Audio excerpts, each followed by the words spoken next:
আসসালামু আলাইকুম। সবাইকে শুভেচ্ছা জানাচ্ছি। মাসুম মাহবুব দেখছেন ওপেন ডাইজ ইউটিউব চ্যানেল এবং মাসুম মাহবুব ফেসবুক পেজ। আমাদের আরেকটি পেজ আপনারা দেখতে পাচ্ছেন ওপেন ভিউ টিভি। একই সাথে ৩ টি প্ল্যাটফর্ম থেকে লাইভটি সরাসরি সম্প্রচার হচ্ছে। একজন প্রশ্ন করেছেন এমডি মাহমুদুল হক, প্রতিদিন মেসেজ করেন আমি নাকি জবাব দিচ্ছি না। আজকে জবাব দিলাম মাহমুদুল ভাই। আশা করি ভালো আছেন। আজকে দুপুরে একটা লাইভে আমার এক ভাই দোয়া চেয়েছেন কুয়েতের।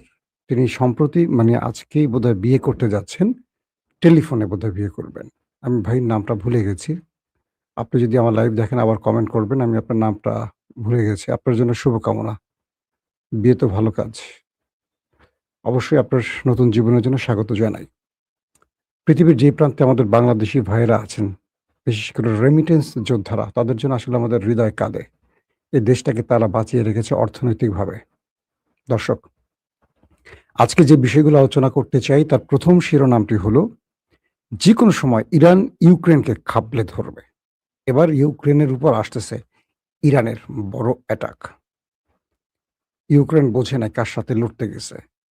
ওর আব্বা ডোনাল্ড ট্রাম্পকে সাইজ করে ভাঁজ করে ফেলছে ইরান। ইরানকে হালকা করে নেয়ার কোনো সুযোগ নাই। ২ নম্বর, ইরাক থেকে সৌদি আরবকে টার্গেট করে ব্যাপক অ্যাটাক। জিজানের আরামকো তেল কেন্দ্রে, তেল কূপে যেটাকে আমরা বলি, ম্যাসিভ আকারে অ্যাটাক করেছে। সৌদি আরবের নাক দিয়ে কান দিয়ে এখন ধোঁয়া বেরোচ্ছে। কেন আমরা ভুলে হুতিকে আঘাত করতে গেলাম ভায়া? এটা এখন মোহাম্মদ বিন সালমান ভাবছে। পাশাপাশি আহ ডোনাল্ড ট্রাম্প আবারও ঘোষণা দিয়েছেন যে ইরানের সাথে আমাদের আলোচনা ভালো চলছে। আশা করি ভালো কিছু আসবে। আবার তিনি ট্রাম্প আবার পুতিনকে জিজ্ঞাসা করতে যাচ্ছেন যে, "আপনারা কি চুপি, চুপি ইরানকে সাহায্য করছেন? ইরান আমাদের এত বড় ধোলাই দিচ্ছে কি করে? এই পুচকে বাহিনী, ওদের সাথে আমরা পারছি না। এটা কি করে সম্ভব?" পাশাপাশি ট্রাম্প আবার এরদোয়ানের প্রশংসাও করেছেন। কোন কারণে আসলে এরদোয়ানের প্রশংসা করেছেন সেটা একটু জানবো আজকের লাইভে। আসেন কয়েকটা গুরুত্বপূর্ণ খবর দিয়ে আলোচনায় যাব। ১ম যেটা হলো, ট্রাম্প বলছেন যে যুক্তরাষ্ট্র তেহরানের সঙ্গে আলোচনা করছে এবং ভালো কিছু আশা করা যাচ্ছে বা ভালো কিছু খবর আসবে। এটা কে বলছে? ট্রাম্প। মার্কিন প্রেসিডেন্ট ডোনাল্ড ট্রাম্প ইরানের সঙ্গে যুক্তরাষ্ট্রের আলোচনা প্রসঙ্গে এই কথাটি বলেছেন। তারা যে দেখা করতে চাইছে তার একমাত্র কারণ হলো আমরা তাদের উপর খুব কঠোর আঘাত হানছি। এটা কে বলছে? Donald Trump. মানে মশকরা করতেছে জাতির সাথে, পৃথিবীর সাথে, স্বয়ং আমেরিকা জাতির সাথে। গত দুদিনের খবরগুলো কি? পৃথিবীর সব গণমাধ্যম, একমাত্র আমি বলছি, আরেকজন বলছে না, আমেরিকার গণমাধ্যম, মধ্যপ্রাচ্যের গণমাধ্যম, ইউরোপের গণমাধ্যম কি বলছে?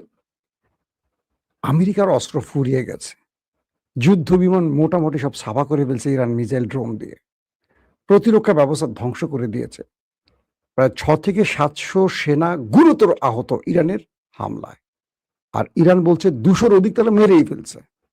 আরো হিসাব আসবে। ইরান বলছে যে এটা আমাদের কাছে কনফার্ম তথ্য এবং আরো যে তথ্য সেই তথ্যের আলোকে সংখ্যাটা আরো দ্বিগুণ হতে পারে। ইরান বলছে। এবং ইরান তো পুরো পরিসংখ্যান দিয়ে দিচ্ছে যে ১২ দিনের যুদ্ধে, লেটেস্ট ১২ দিনের যুদ্ধে কি পরিমাণ মার্কিন ক্ষয়ক্ষতি করেছে। এটা তো আর নতুন করে বলব না, আপনারা জেনে গেছেন ইতিমধ্যে। তো সেই পরিস্থিতিতে ডোনাল্ড ট্রাম্প বলছে যে ইরানের সঙ্গে যুক্তরাষ্ট্রের আলোচনা প্রসঙ্গে তিনি বলছেন তারা যে দেখা করতে চাইছে তার একমাত্র কারণ হলো আমরা তাদের উপর কঠোর আঘাত হেনেছি। মানে ইরান নাকি তাদের সাথে দেখা করতে চাইছে কারণ আমেরিকা কঠোর আঘাত হেনেছে ইরানের উপর। ওরে বাপরে বাপ! এবং তিনি আবারও যুক্তরাষ্ট্রের অস্ত্রের ঘাটতির কথা অস্বীকার করেছেন। ইরান বলছে ইসরায়েলের প্রভাবে শুরু হওয়া ৫ মাসের যুদ্ধের পর যুক্তরাষ্ট্র আটকে পড়েছে ও হিমশিম খাচ্ছে এবং এক অনিবার্য মূল্য দিতে হচ্ছে যুক্তরাষ্ট্রকে, যারা এই চোরাবালিতে আটকে গেছে। এটা আবার ইরান জবাব দিচ্ছে।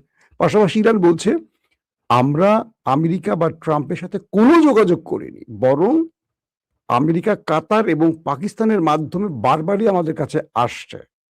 তারা একটা খণ্ডকালীন যুদ্ধবিরতি চায়। ইরান রাজি হয়নি এখন পর্যন্ত।"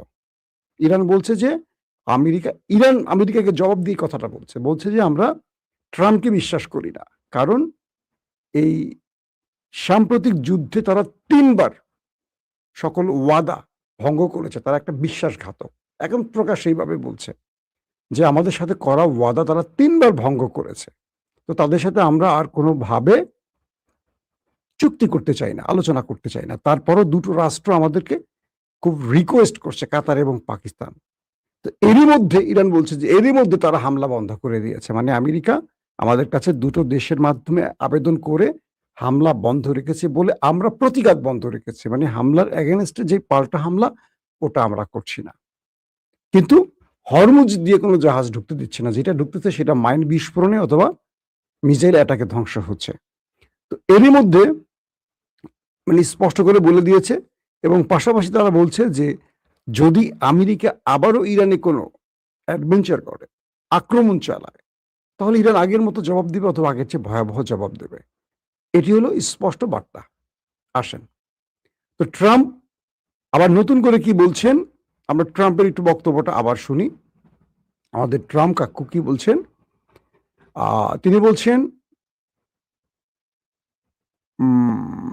মানে ইরান যদি আলোচনায় কোনো রকম তাল বাহানা করে, এই উদ্দেশ্য করে বলছে মার্কিন প্রেসিডেন্ট ডোনাল্ড ট্রাম্প বলছেন ওয়াশিংটন তেহরানের সঙ্গে গভীর আলোচনা চালিয়ে যাচ্ছে। ওহো, কি গোপনে গোপনে না প্রকাশ্যে।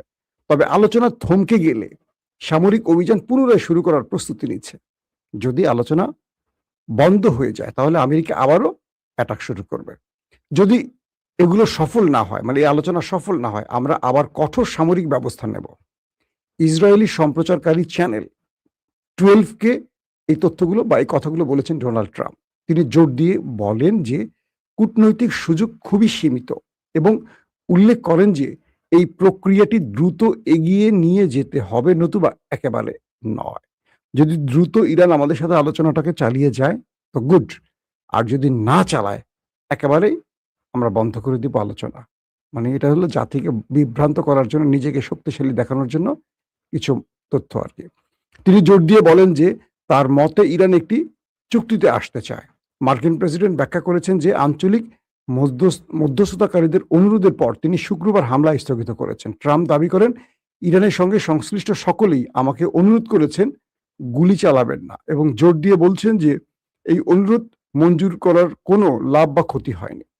ইসরায়েলি প্রধানমন্ত্রী বেনিয়ামিন নেতানিয়াহুর সঙ্গে নির্ধারিত বৈঠকের আগে ট্রাম্প এই মন্তব্যগুলো করেন।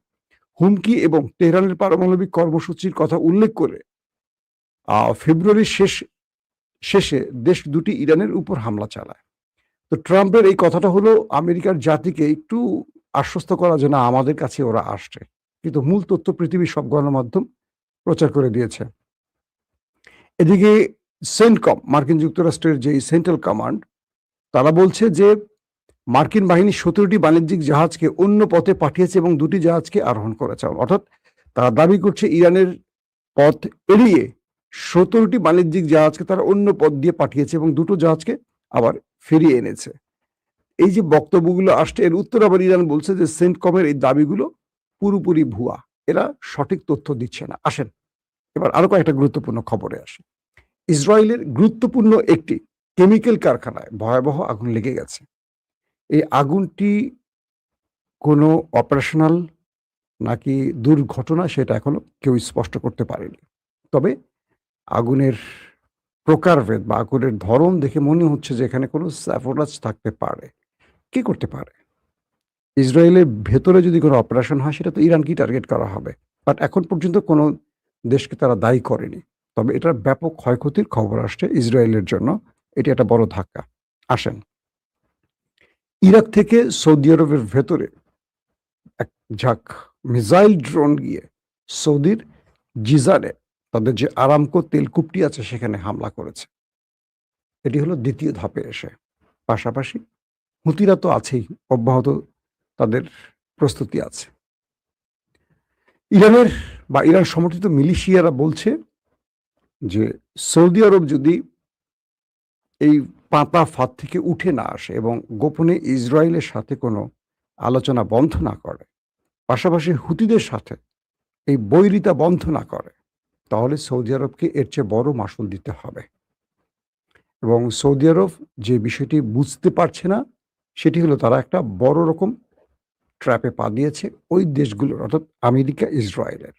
তারা নিজেদের বন্ধুকে মানে মুসলিম দেশগুলোকে অবিশ্বাস করে বিশ্বাসঘাতকদের বন্ধু বানাচ্ছে। এই বক্তব্যটি আমার খুব ভালো লাগছে।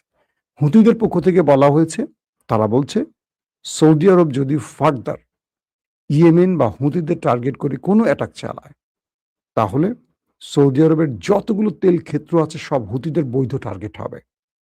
এবং বলতে পারি যে সৌদি আরবের এই তেল ক্ষেত্রগুলোতে আক্রমণে বিশ্ববাজারে তেলের সংকট সৃষ্টি হয়েছে, তেলের দাম বাড়বে এবং সৌদি আরব বিশাল অঙ্কের ক্ষতির মুখে পড়বে।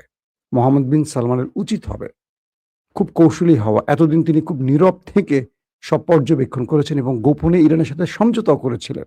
কিছু শর্তে মানে আসার পরিকল্পনাও করছিলেন পাকিস্তানের মধ্যস্থতায়।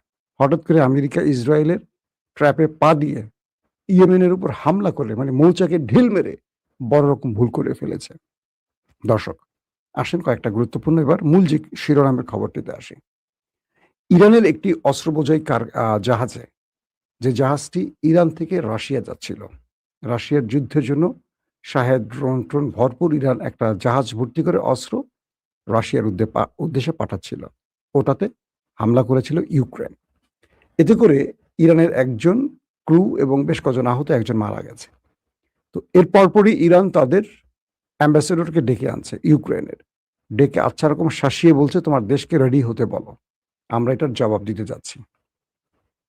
তোমার দেশকে বলে দিও, পাপেট প্রধানমন্ত্রী জেলেনস্কিকে বলে দিও, সে তো আমেরিকার পাপেট, তাকে বলে দিও তার আব্বাকে পিটিয়ে আমরা সোজা করে ফেলেছি। এখন সে বিভিন্ন দেশের মাধ্যমে মধ্যস্থতা চায়, আর এই সময় সে ইরানকে আঘাত করে যদি সে যুদ্ধে জড়াতে চায়, তার জন্য করুণ পরিণতি অপেক্ষা করছে। ইতিমধ্যে কিছু সূত্র বলছে রাশিয়া ইরানকে গ্রিন সিগন্যাল দিয়ে দিয়েছে ইউক্রেনে পাল্টা অ্যাটাকের জন্য। যে কোনো সময় ইরানের জাহাজে হামলার প্রতিশোধ হিসেবে ইরান ইউক্রেনে হামলা করবে এবং হামলাটি বড় ধরনের করবে। কারণ এখানে দুটো বিষয় আছে। এক, ইরান যদি ইউক্রেনে হামলাটি না করে, ইউক্রেন আবারও মিস অ্যাডভেঞ্চার করবে, আবারও তারা এরকম কোনো কর্মকাণ্ড করবে। ইরান তো আমেরিকাকে ছাড়ে না, ইউক্রেনকে তো ছাড়ার প্রশ্ন আসে না। তো এখন ইরান অপেক্ষায় আছে এমন একটি হামলা করবে, যেমন ইরানের এই হামলায় তাদের একজন লোক মারা গেছে, কজন আহত হয়েছে এবং জাহাজটা ক্ষতিগ্রস্ত হয়েছে, তাদের প্রচুর অস্ত্র যেটা রাশিয়ার উদ্দেশ্যে যাচ্ছিল সেখানে ক্ষতিগ্রস্ত হয়েছে। ইরান একটি দ্বিগুণ ক্ষতির জন্য একটা পরিকল্পনা তৈরি করছে, যে একটা অ্যাটাকের ফলে ইউক্রেনকে যেন এর চেয়ে বেশি মাসুল গুনতে হয়, এই একটি ব্যাপার। পাশাপাশি ভ্লাদিমির পুতিনের পক্ষ থেকে গ্রিন সিগন্যাল দেওয়া হয়েছে কি, যে কোন টাইমে কোন জায়গায় ইরান আঘাতটি করলে ইউক্রেন এটা সবচেয়ে বেশি ক্ষতি বা ফল ভোগ করবে সেই বিষয়টি। এখন ইরান কেন এই কথাটি বলছে, ইউক্রেনকে যে কোনো সময় হামলা করবে বা অ্যাম্বাসেডরকে ডেকে? ইরান এর আগে ব্রিটেনকে, যুক্তরাজ্যকে হুমকি দিয়েছিল, কারণ যুক্তরাজ্যের ঘাঁটি ব্যবহার করে আমেরিকা ইরানে হামলা করেছিল। তার পরপরই ইরান তাদের রাষ্ট্রদূতকে তলব করেছে এবং হুঁশিয়ার করে বলেছে যে তোমরা আমেরিকাকে ঘাঁটি ব্যবহার করতে দিয়ে ভুল করেছ, তোমরা মনে রেখো তোমরা আমাদের সীমানার মধ্যে আছো, আমাদের মিসাইলের লক্ষ্যে আছো। এখন প্রশ্ন করবেন যে ইরানের এই মিসাইলগুলো তাদের রেঞ্জ আসলে কত?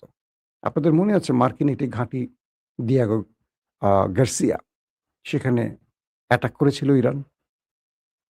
তখনই পুরো পৃথিবীর চোখ চড়া গাছ হয়ে গেছে যে ইরান এত লম্বা ডিস্টেন্সে কি করে অ্যাটাক করলো। এখন ইরানের থেকে ইউক্রেনের দূরত্ব 2 থেকে 2,500 কিলোমিটার, 2,000 থেকে 2,500 কিলোমিটার ইরান থেকে ইউক্রেনের দূরত্ব। ইতিমধ্যে এই দূরত্ব ওভারটেক করে ইরান কিন্তু ইসরায়েল অ্যাটাক করেছে, যে কারণে আমেরিকা ইসরায়েলের রিকোয়েস্ট অনুযায়ী ইরানকে বলেছিল যে তোমরা নিউক্লিয়ার মানে প্রজেক্ট বন্ধ করবে, পাশাপাশি লং ডিস্টেন্স বা লম্বা দূরত্বের ব্যালিস্টিক মিসাইল বন্ধ করতে হবে তৈরি করা। ইরান মানেনি, যার ফলে যুদ্ধটা শুরু হয়েছে।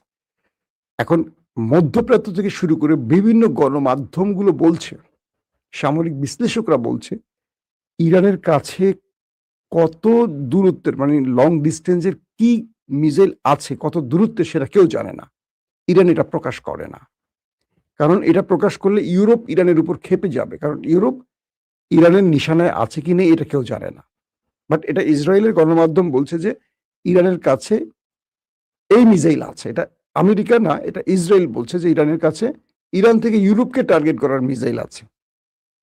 যেমন আমেরিকার সেন্টকম বলছে যে ইরান শেষের কয়েকদিন যে মিসাইলগুলো মেরেছে, খাইবার সেখান থেকে আর কি বলে ওরা, এটা পূর্বের খাইবার শেখার নয়।